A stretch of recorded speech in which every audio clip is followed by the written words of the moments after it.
Career pursue करना चाहिए आगे तो उसको घर से कोई रोक टोक नहीं होगी। आपने इतनी सादगी से शादी करने का फैसला किया है। आज कुछ स्पेशल है क्या? तुम भी खुश हो ना।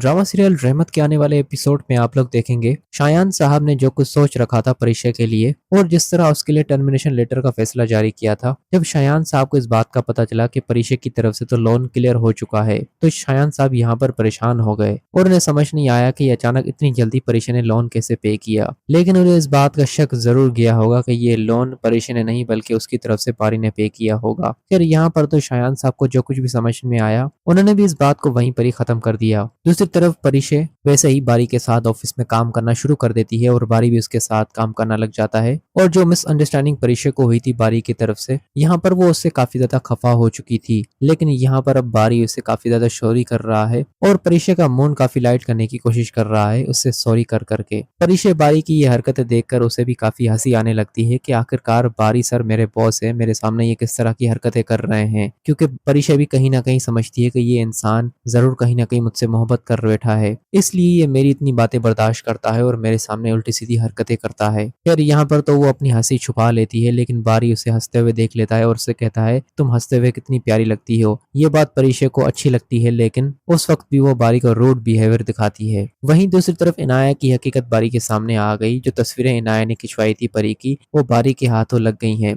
और बारी को वो तस्वीरें किसी ने मोबाइल पर सेंड कर दी और बारी ने सब कुछ देख लिया। उसके बाद बारी सीधा जाता है इनाया के घर, उसके माँ बाप के सामने उसके करतूत खोल के रख देता है। लेकिन इनाया यहाँ पर इस बात से मुकर जाती है कि ये सब कुछ उसी ने किया है। बारी उसे कहता है मैं बेवकूफ नहीं हूँ, मैं अच्छी तरह जानता हूँ ये सब कुछ तुमने ही करवाया है। फिर बारी इनाया के माँ बाप से कहता है कि अब तो आपको पता चल गया होगा कि आपकी बेटी कितनी कच्ची खिलाड़ी है। जब मैंने इससे शादी करने से इनकार कर दिया तो इसने इस तरह की हरकतें करना शुरू कर दी, लेकिन इसमें भी ये नाकाम रही। आई एम श्योर अब तो आप अपनी बेटी के करतूत देख चुके होंगे। यहाँ पर इनाया के माँ बाप भी बारी को कुछ भी नहीं कह पाते, क्योंकि यहाँ पर सरासर उनकी बेटी की गलती उनके सामने वाजे हो जाती है। फिर वहीं अगली ही तरफ परिचय रात के टाइम पे अपने घर पर अपने लैपटॉप पर काम कर रही होगी तो यहाँ पर उसके पास उसकी बहन अलीजे आती है और अलीजे जब उसके सामने बारी का जिक्र करती है कि परिचय तुम्हें भी शादी कर लेनी चाहिए और मेरी नजर में एक लड़का है और वो लड़का तुम्हारी ऑफिस में है, तो यहाँ पर परी से कहती है कि कौन, तो वो उसे कहती है कि तुम्हारा बॉस बारी। उसका नाम सुनते ही परी काफी ज्यादा गुस्से में आ जाती है और अपनी बहन को उल्टी सीधी बातें बोलना शुरू कर देती है। लेकिन अलीजे उससे कहती है कि मेरा नहीं ख्याल कि तुम जितना बारी के बारे में गलत सोचती हो वो इंसान इतना गलत हो सकता है। यहाँ पर परिचय अपनी बहन से कहती है कि मेरा उससे कोई भी ताल्लुक नहीं है, सिर्फ वो मेरा बॉस है और मैं उनके अंडर काम करती हूँ, उसके अलावा हम दोनों का ऐसा कुछ भी नहीं है। लेकिन अलीजे अपनी बहन की बातों से साफ समझ जाती है कि मेरी बहन भी कहीं ना कहीं बारी में इंटरेस्टेड है, लेकिन अभी यहाँ पर एक्सेप्ट नहीं करना चाहती।